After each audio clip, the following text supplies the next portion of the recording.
Alright, so let's talk about the art of how to make an audience cry. Now, there is many a good joke out there on the internet as to why writers do this, and it generally comes down to us wanting to drink the tears of our readers like we're psychos or something.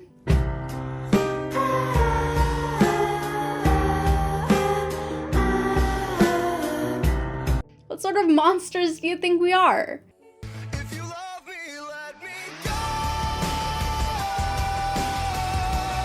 But tear drinking aside, I have figured out the secret to how to achieve the elusive thing. I tried so hard and got so far, but in the end... So let's talk about it.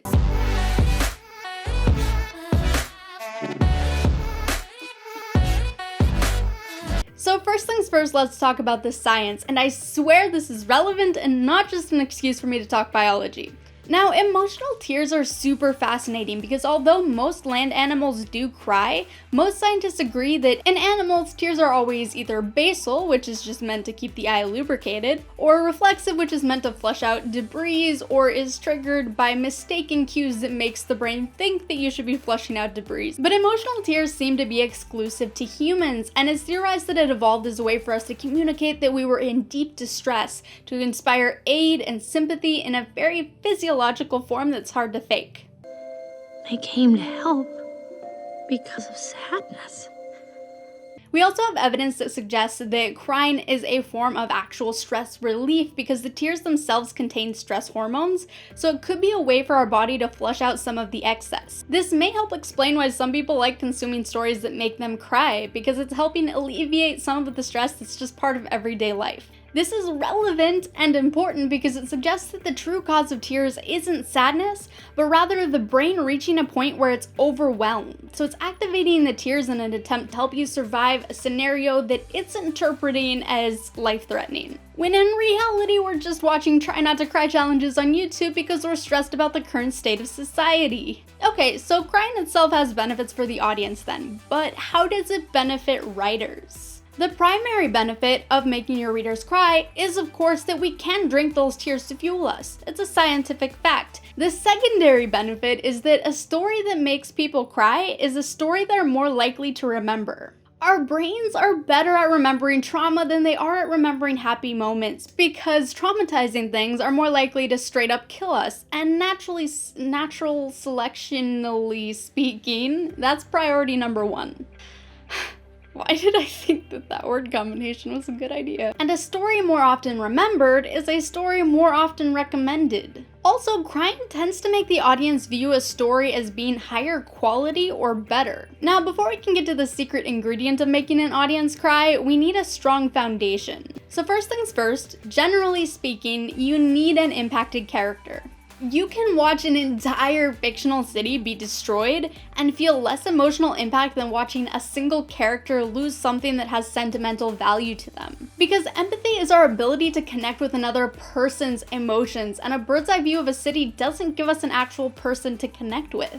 Next up, character attachment. Though not strictly required, most writers are unable to make readers cry without first creating a character that the audience is not only attached to, but who is deeply impacted by the event. And if you're a book writer, don't set your expectations on the lofty bar set by on-screen adaptations. Because visual storytelling comes with a couple tools that are really great for making audiences cry that us novel writers just don't have in our arsenal. So keep in mind that most tear-inducing scenes in books take place generally anywhere between the hero's fall and the end of the story.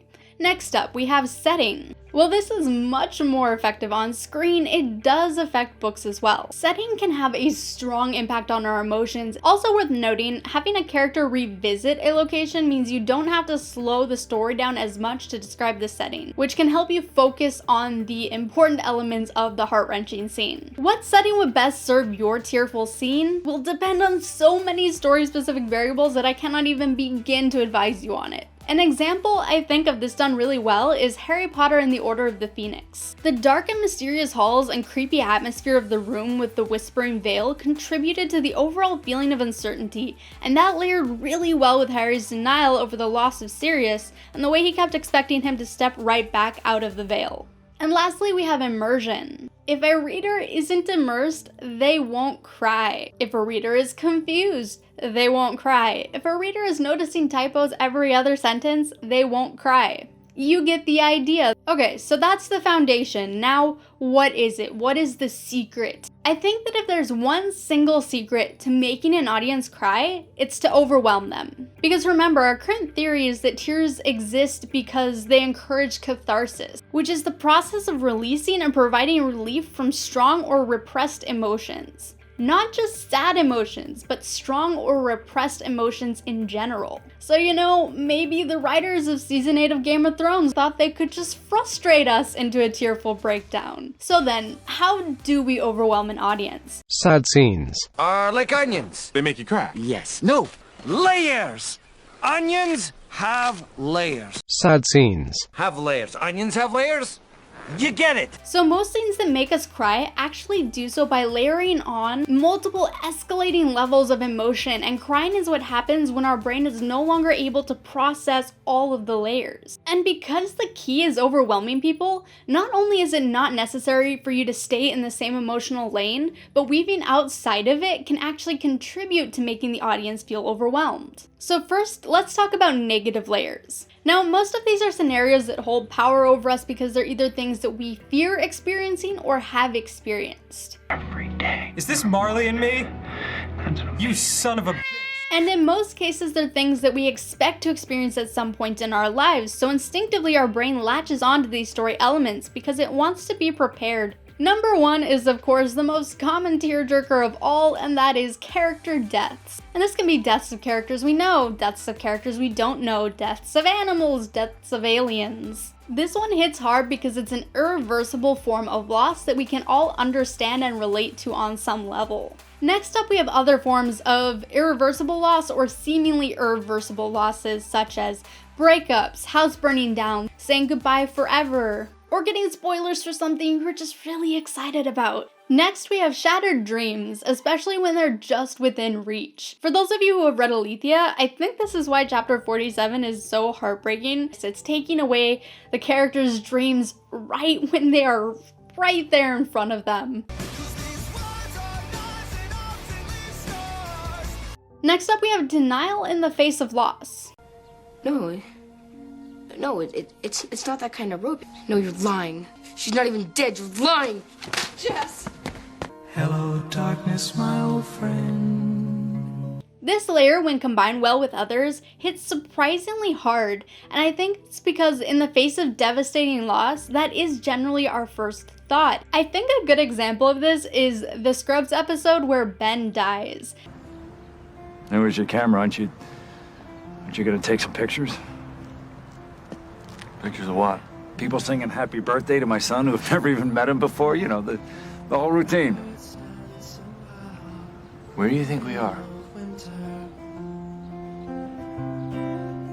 But what made that death so sad wasn't the character loss, instead it was the denial in the character left behind. I've come to talk with you again. Next up, we have unfairness and karmic imbalance. So bad things happening to the goodest of boys. Pixar. Watch any Pixar short, and yes, the opening to Up counts as a Pixar short, and you will find that they wield this like a knife. Let me see what you have. No! The Closer Look did a video on how to make audiences cry, and he focused mainly on this aspect, on the unfairness, so I'll link that in the end cards for your viewing pleasure.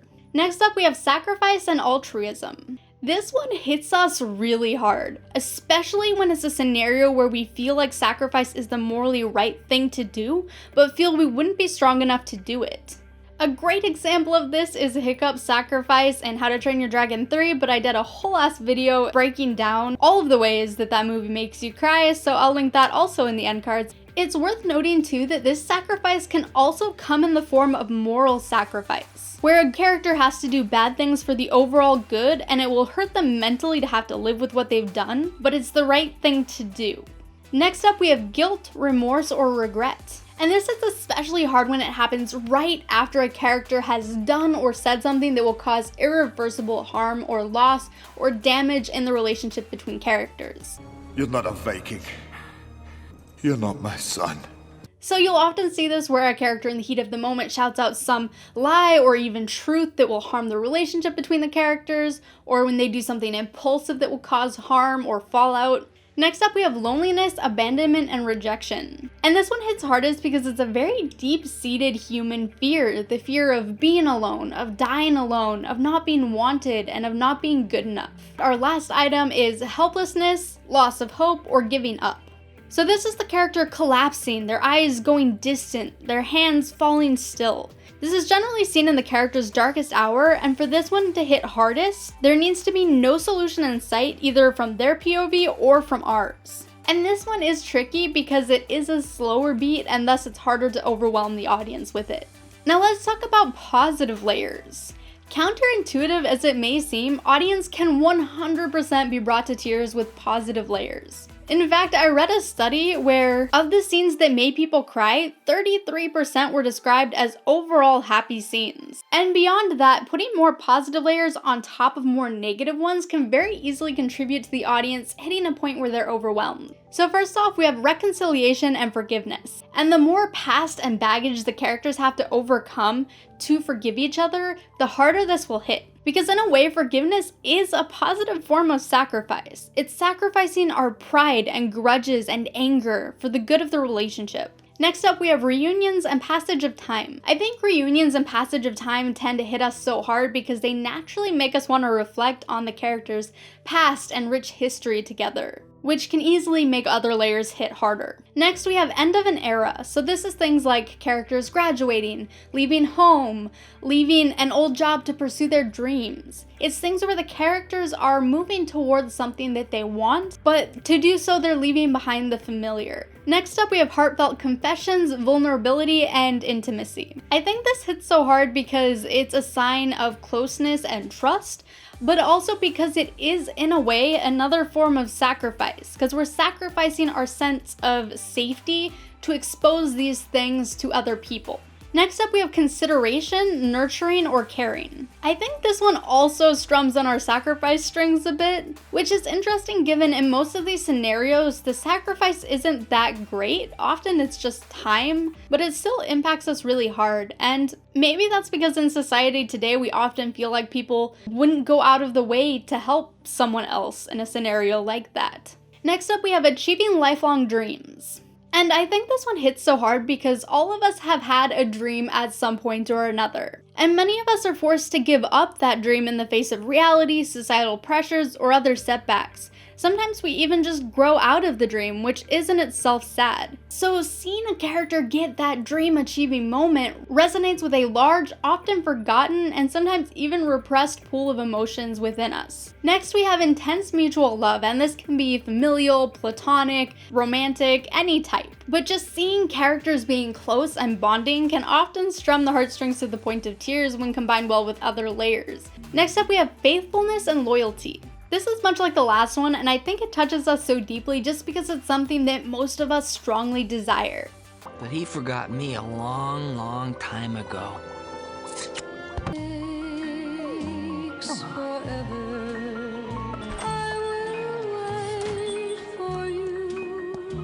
Next, we have healing, acceptance, hope, or a moment that symbolizes the character is gonna be okay. He didn't chase him away, even though he yelled at him. I was always mean. And he stole batteries he didn't need. Well, of course not. I think relief factors largely into why this one hits so hard, because it's a sudden release of tension, and the flood can sometimes overwhelm us. And last but not least, there's a really interesting one that I found through my research, and that is representation. There's something about seeing part of our identity portrayed in a story that resonates with us in a really deep way beyond simply relating. And this applies mostly to groups that very rarely get to see themselves represented on screen or in story. So those are some of the big layers that I found that you have to work with. And the interesting thing here is that most of these layers are not capable of making an audience cry on their own. You have to layer them, and layering them is not a science, it's an art. Some of these elements will layer to be more impactful, others will be detrimental to each other when layered. Sometimes you may have too few layers and the audience is underwhelmed. Who can build a taller tower? I think it is dead. Sometimes you may have too many layers and the audience You did this! is pushed beyond overwhelmed and enters a realm of just being confused and not being able to keep track of all of the information. Now, beyond layers, there are a couple tools you can use to help drive the nail deeper, so I'm gonna briefly cover those. Firstly, we have parallels. You're gonna be okay, baby. Stay with me. I know, baby. I know it hurts. Not her, you know. Oh, baby girl. It's okay. It's okay. Around me are familiar faces. And these work especially well when they draw a line between the present and the far past to remind us of the deep history and connection between the characters being impacted. Parallels also contribute to your audience being overwhelmed because it opens up another thread of thought, and that will run in the background as they watch the scene play out. I think a great example of this is Full Metal Alchemist, episode 4 in the Brotherhood one, and this is where the father says that Ed is no different from himself. This simple line is the character drawing a parallel, and then our brains want to check the fact, and in the background as the scene plays out, we're digging up the past context to hold it up to the current and see if they match. They aren't perfect parallels, but us having to go back and think about that past scenario while the scene is still playing out contributes to us being overwhelmed. Next up, we have callbacks. Much like parallels, callbacks can remind your audience of emotional depth and history between characters, or even characters and places or characters and events. Next, we have contrasts. Most stories need some truly happy moments to be able to pack hard emotional blows. And that's because the contrast of holding up this earlier happy time against the current horrible time will help contribute to making them feel emotionally confused and overwhelmed. This isn't always true, as with any piece of writing advice ever, but it can be helpful. Next up, we have twists. Now, you can 100% make an audience cry with events that they saw coming before they even picked up the story. But twists can contribute to overwhelming your audience emotionally if used correctly. What are we doing here in court? Tell him, Anna. God, you people are so stupid. You promised! Kate wants to die. It! She's making Anna do all this because she knows that she's not going to survive another operation. That's a lie, Jesse. It's time, Mom. Kate's ready. How could this happen to me? Twists best contribute to tears when they paint the past relevant to the current event in a new light. And like callbacks and parallels, leave the audience starting up threads of thought trying to search over the story with this new light you've handed them, seeing if this new context changes their stance in the current scene. Twists can also add layers of conflict and tension, which can again contribute to overwhelming your audience. The useless human neglected to present to you the tool of moral complexity. A highly forgivable human error. It is not as if she spent 40 hours last month researching moral grayness. Lucky for you, there is a whole video on the topic, which you should watch because moral complexity correlates strongly with audience overwhelmment levels. Next, we have fading images. When it comes to sadness tied to irreversible loss, one of the best tools in your arsenal is to remind the audience of a future that can never be. I think that humans feel lost most in terms of stolen moments. When we lose a parent, what breaks us is how we'll never again get to bake Christmas cookies with them, how they'll never see their grandkids grow up, or how we'll never again get to argue about Star Wars with them. It's about moments that will never be. So give the readers an imagined moment earlier in the book, so you can steal it away when the loss hits. Next, we have thematics and symbolism. I don't know how commonly this affects the average reader, but this gets me every time. And this is where one or multiple emotional layers are applied in a way that resonates with the core theme of the story, or are symbolic of a character's journey or change. I won't go in depth because it's a newer story and spoilers, but our dark duet in the final bit of the book does this, I feel like, very well, and I think this is a large part of why it impacted me so much and reduced me to utter tears. By the way, don't listen to Our Dark Duet as an audiobook while you're driving, because it's really hard to drive when you are just bawling your eyes out. And lastly, we have pacing. If to overwhelm your reader you need to raise the fear and tension, go for a faster scene. On the other hand, if you want to give readers time to digest something, ponder past implications, explore parallels or other things that require taking a breath, slow the scene down with longer paragraphs and more pauses for the character to think things over. And last but not least, this isn't a tool, but it's something we have to very briefly touch on, and that is Bathos, which is the tear killer. Bathos is a lapse in mood from a grand or serious topic to a trivial or ridiculous one, leading to an anticlimax. There are many stories that had scenes that could have easily led to the audience crying, but the writer was scared that the scene was gonna become cheesy and so cut it short with a joke or something silly, which wicks the tears right out of the audience's eyes. Making an audience cry is all about careful balancing and stacking of blocks, building a tower right up to the point where the audience is overwhelmed and not a block more. Making an audience laugh, on the other hand, is all about knocking those blocks over in a sudden and surprising way. Don't knock over the blocks until you're done stacking them. You also have to be careful because surprise itself is a core component of humor and can thus unintentionally lead to bathos. Now, that's not to say you can't have a story that makes people cry and also still has humorous moments throughout it. I personally think a good example of this is Guardians of the Galaxy 2, but not everyone agrees with me because not everyone has the same interpretation of humor and sadness, which left many feeling the sad scenes in the movie were ruined by bathos. So I present to you the conclusion. There is no formula, no hard science, no one thing that will work for all audiences, and writing is complicated as hell. And all of this depends on your story, setting, characters, plot, and so many other variables. No one but you could ever hope to comprehend how all of those different things in your story are going to interact and what's going to work best in your specific scenario.